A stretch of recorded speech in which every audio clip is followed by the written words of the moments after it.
board. So the investment is continuing. That's the place. In each case, ministers have asked the organisation or local authority responsible to carry out further inquiries. Liz Dux is a lawyer who represents some of Savile's victims. We welcome...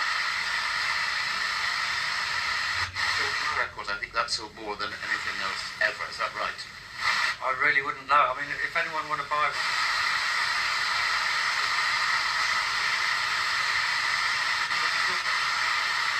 The children which have been identified are in towns and cities across England. And? It wasn't suitable, and they told me, it's not